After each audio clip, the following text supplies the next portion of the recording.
Yeah, this is River Dearne, you can see. A lot cleaner than it were when I were a kid. Lot of fish, lot of fishermen getting down here now. Pair of kingfishers breeding just under this bridge, which most bird watchers like to see. It's always nice to see them. Typical riverside plants, Himalayan balsam, black mustard, nettles, reed mace. That's what people would call bulrush, but it's actually called reed mace. Typha. Plenty of bees, mugwort, nettles, that we've got Romans to thank for apparently. Romans introduced nettle to Britain, which did us a favour. They made soup out of it apparently. But it's a good walk round. You can follow the river right through to Oldmoor, past Oldmoor for about 4 or 5 miles.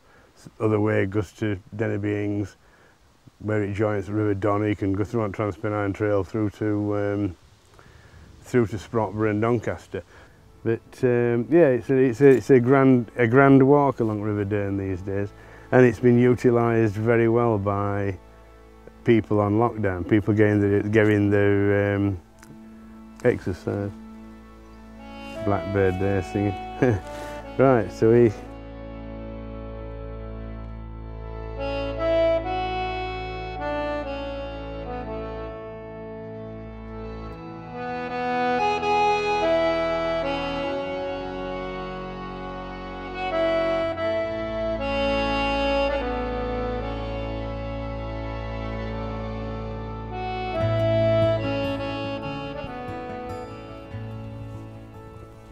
Yeah, there's a good walk along River Dearne towards Wath. You can go all the way, particularly on the other side of the river where Transpennine Trail runs. You can go all the way to Oldmoor through to Barnsley that way. It's the usual set of riverside plants: teasel, Himalayan balsam, tansy, mugwort.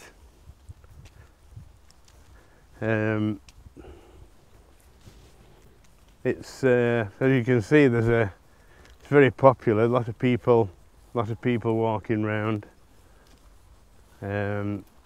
Popular with dog walkers, as you can see. It's a pleasant walk. How long have you been walking the Dearne, Jack? 50 years nearly, since we first started bird watching in 1973 at Dennebyings, which is back towards Doncaster from here. All this weren't here then, at Adwick Washland. It's been a recent development by RSPB, and they've done a grand job, I've got to say. And it's a nice. Can we stop for a sec? Yeah. I don't know what that is. It's one of onion family chives or something like that.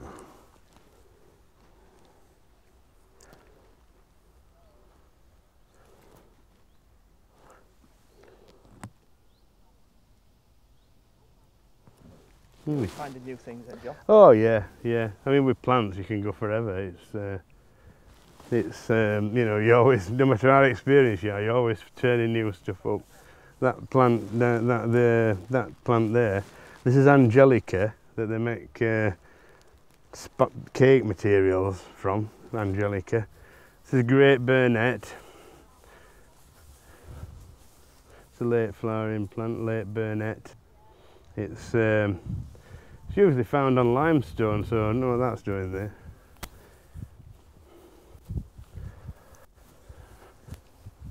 You see masses of Himalayan balsam, and this is probably taking most at riverbank up. Although later on in the year, when all seeds are ready, my kids and grandkids love to run through it because all seeds pop off and shoot out into air. It's probably why it's spreading so much, kids popping it. One of the things about lockdown, more people have been local. People who would normally be travelling about and whatever, have been sticking to the local patches. And a couple of weeks ago I was up at Sprotborough, a site in Sprotborough, and I found fragrant orchid that's not been recorded for 40 odd years. And the main reason we found it is it's at a place where we don't normally go in that time of year in July, because most of the orchids and plants up there are finished by the middle of June. So rather than being a new find, it's a plant that's been overlooked. It's actually chalk fragrant orchid. There's 3 different types, but a very good find.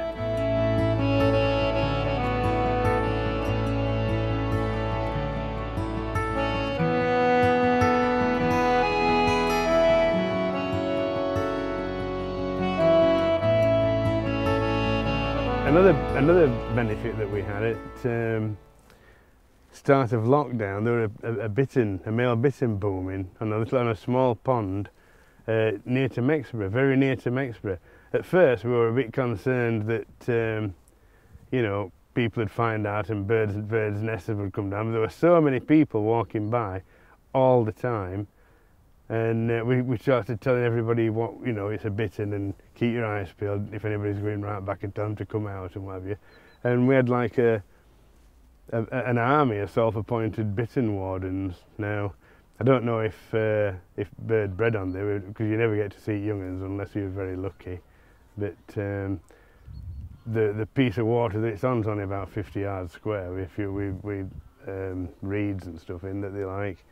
But a great record, and well watched by people on lockdown doing their daily exercise, right up to it stopping booming. What's significant about the bittern? Well, it's always, it were more or less extinct in Britain up till middle of 20th century when they started to breed again in Norfolk and what have you. But since then, RSPB have got reserves going like Old Moor at near Lockey and Bitterns have been breeding there for the last few years. Obviously, again, a bigger population of bitterns. If we get three or four young come off at Old Moor, they're going to be looking for places to breed. So they're going to surrounding areas that have got Phragmites reed there to possibly breed on that. You know, I think it's population pressure that's sending them off to looking for different areas to breed in. So we're lucky at Dearne Beings to have that bittern there this spring.